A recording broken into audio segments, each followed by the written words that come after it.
So next topic in IT section is storage devices.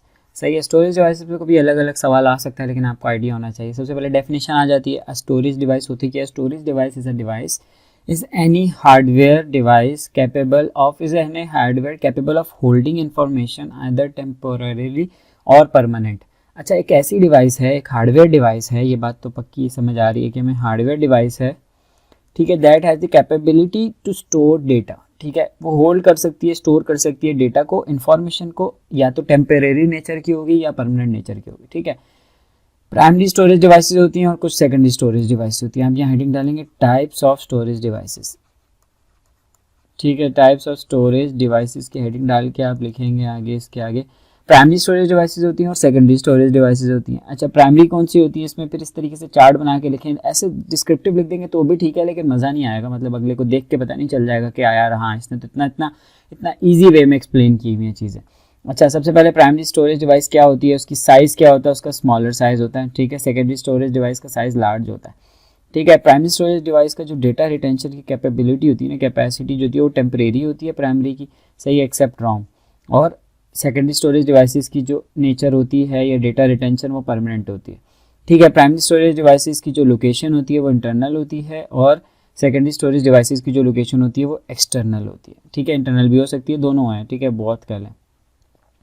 ठीक है, next जो इसकी एग्जांपल्स आ जाती है। एग्जांपल प्राइमरी स्टोरेज के अंदर रैम, रोम, कैश और मेमोरी आ गई ना, ये सारी कैश मेमोरी जो होती है ये उड़ जाती है, ये होती है प्राइमरी, मतलब टेम्परेरी होती है रोम के अलावा। ठीक है, बाकी सेकेंडरी में हार्ड डिस्क, डीवीडी, डीसीडी और यूएसबी स्टोरेजेस आ जाती है, कार्ड्स, मेमोरी कार्ड, सब कुछ इसमें आ जाता है सेकेंडरी डिवाइसेस के अंदर, क्योंकि वो परमानेंट नेचर के होते हैं। अच्छा, एग्जांपल्स आ जाती हैं। एग्जांपल्स के अंदर आपने सबसे पहले बताना है कि कौन सी कितनी तरह की चीज़ों के अंदर ही आपकी एक्सटर्नल, इंटरनल, ये जो आपकी हमने प्राइमरी डिवाइसेस स्टोरेज जो सेकेंडरी को डिवाइड किया वो हम लिखेंगे। अच्छा, मैग्नेटिक स्टोरेज डिवाइसेस हैं, कौन सी one of the most popular, सबसे ज़्यादा यूज़ होने वाली कौन सी है, मैग्नेटिक स्टोरेज डिवाइसेस, जिसको आप फ्लॉपी डिस्क बोलते हैं, हार्डवेयर बोलते हैं, जो कि आपके लैपटॉप में, आपके कंप्यूटर के अंदर होती है। नेक्स्ट होती है optical storage device. Optical storage device क्या है, use lasers and lights, it's made of saving and retrieving data. होता ये कि ये लेज़र से बनी होती है, ठीक है, एंड लाइट से बनी होती है, लाइट्स के थ्रू, और इसके अंदर रिट्रीविंग डेटा की पावर कैपेसिटी होती है। सही, ये कौन कौन सी हैं, ये सीडी रोम हो गई, डीवीडी रोम हो गई, ये ऑप्टिकल स्टोरेज डिवाइसेस होती हैं।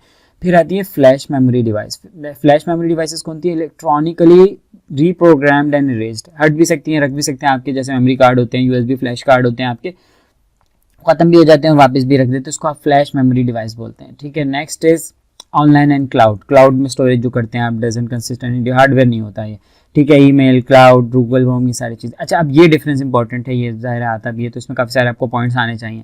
रैम रोम का डिफरेंस क्या है, 5 नंबर का अगर आता है तो आपने बताना है रैंडम रीड। पहले तो आप यहाँ पर बता दें इसकी एब्रीवेशन लिख दें। रैम होती है रैंडम एक्सेस मेमोरी, रोम होती है रीड ओनली मेमोरी। ठीक है, स्टोरेज, अब सबसे पहला पॉइंट है storage. RAM has the capability to store, RAM is a permanent storage device, बल्कि RAM is a temporary storage device. ठीक है, ROM is permanent storage device. ठीक है, ये पहला पॉइंट है। Next is capacity. RAM has the capacity to store data in MBs, मतलब large नहीं डेटा स्टोर कर सकता, स्मॉल डेटा स्टोर करेगा।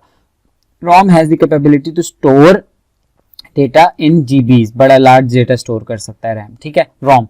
और वॉलेटिलिटी क्या होती है, basically power to maintain shared information. ठीक है, मेंटेन रखना, स्टोर्ड इन्फॉर्मेशन को मेंटेन रखना। वॉलेटाइल होती है, रोम वॉलेटाइल होती है, और रैम वॉलेटाइल होती है, और रोम नॉन वॉलेटाइल होती है। ठीक है, स्पीड जो होती है वो राइटिंग डेटा फास्टर होती है, रैम में होती है तो टेम्परेरी है लेकिन फास्टर होती है। लेकिन रोम में क्या होता है कि वो स्लो होती है लेकिन सस्टेनेबल होती है और परमानेंट होती है। स्पीड हो गया। फिर यूजेज है, यूजेज क्या है, आपकी नॉर्मल ऑपरेशंस के लिए हम रैम को यूज़ करते हैं, ठीक है, जिसमें डेटा वेटा उड़ जाता है, लेकिन जो हम जब भी सारे फंक्शंस कर रहे होते हैं वो रैम पे कर रहे होते हैं। अच्छा, स्टार्टअप प्रोसेस जो होते हैं ना, जो ये विंडोज़ वाला पूरा फंक्शन होता है और ये सारी चीज़ें वो आपकी होती हैं रोम के अंदर। ठीक है, सही है। नेक्स्ट है टाइप्स।